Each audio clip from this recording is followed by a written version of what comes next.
Première étape, on retire la graffe qui est ici en s'aidant d'un tournevis plat. On la relève.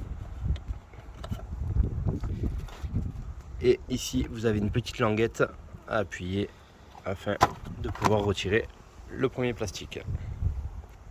Deuxième étape, on appuie du coup sur cette petite encoche ici. Tac. Puis retirer la durite pour la séparer de la partie admission qui va jusqu'à la boîte à air. Retirer la graffe qui se trouve juste ici à l'aide d'un tournevis plat.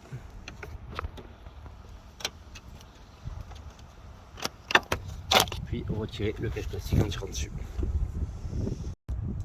Pour retirer le réchauffeur d'huile, du moins le capteur, on relève la petite languette par dessous et on pousse vers le haut. Retirer la durite fixée sur la durite d'admission, puis en pinçant sur les côtés, vous pouvez retirer la durite qui vient sur le cache-culbuteur.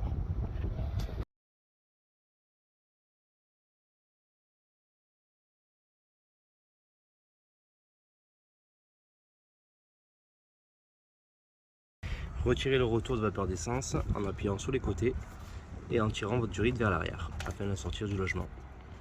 On peut maintenant retirer la durite d'admission d'origine en la sortant d'abord par le bas puis par le haut.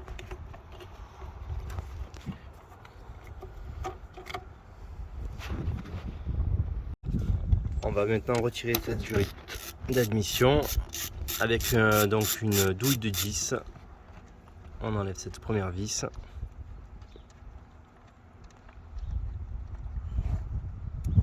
Puis vous pouvez prendre la durite et la tourner en s'appuyant avec un tournevis plat à cet endroit-là pour la faire sortir de son logement. Donc on s'aide avec le tournevis, hop, et on gainsaille comme on dit chez nous pour sortir la durite de son logement. Pour fixer la patte de fixation du récupérateur d'huile, il faut défaire la vis qui est ici sur la partie structure, tout en n'oubliant pas de sous-peser la partie métallique de façon à ne pas forcer sur la vis. La vis est démontée, elle peut être différente suivant les années, suivant les modèles. Pour fixer la patte de fixation du récupérateur, utilisez un cliquet classique avec une douille de 13 et une rallonge moyenne, de façon à pouvoir accéder à la vis. La patte de fixation du récupérateur d'huile doit être orientée dans ce sens. Attention à ne pas être en contact avec la structure pour ne pas avoir de vibrations parasites. Le récupérateur d'huile est à positionner sous la patte de fixation. Contournez le câblage.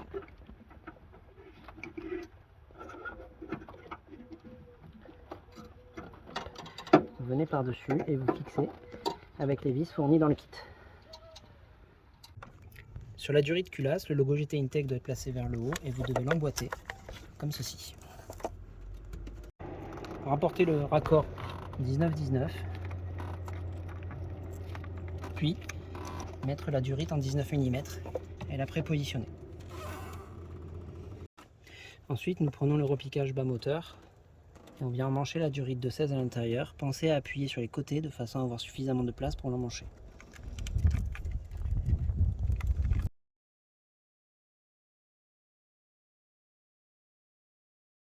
Positionnez le raccord en T 16-16-10, puis mettre le collier en place. Sur la même durite, positionnez la deuxième partie de la durite de 16. A la suite, positionnez le raccord en T 19-19-16. Sur la partie gauche de la boîte à air, déclipsez la durite de façon à récupérer le câblage.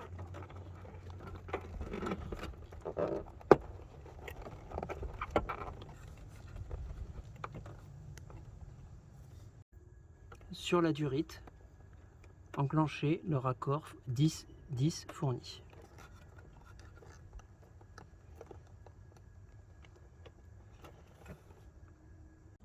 Puis, positionnez la durite de 10 mm avec son collier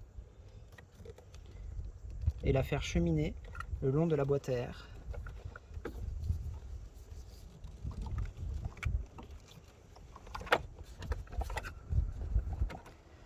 De façon à rejoindre le raccord 16-16-10 positionnés tout à l'heure.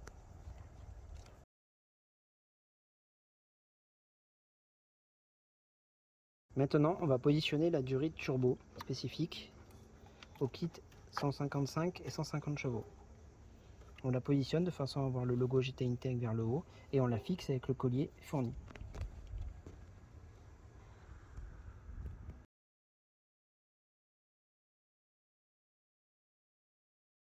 Maintenant, nous allons reprendre la durite de 19 mm qui est à la culasse et la relier au raccord en croix en passant par-dessus la durite turbo. Celle-ci ne doit pas être complètement pliée, il faut la positionner de façon à ce qu'elle n'ait pas de pli.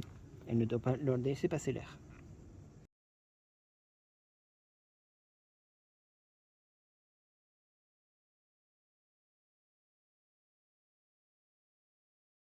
Il faut positionner la durite de 19 mm à partir du récupérateur d'huile jusqu'au raccord. Le câblage doit être placé en dessous.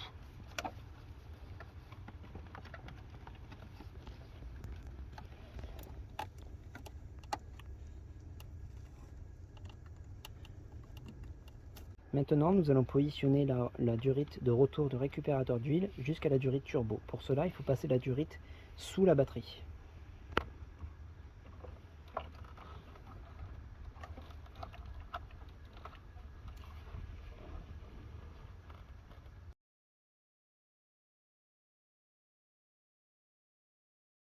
Puis, brancher la durite sur le récupérateur d'huile. Il n'est pas nécessaire de mettre des colliers sur le récupérateur d'huile.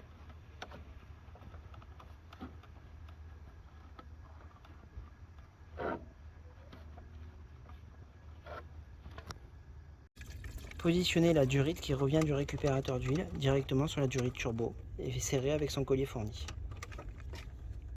Lors du montage final, vous devez contrôler de ne pas avoir de pincement au niveau des durites.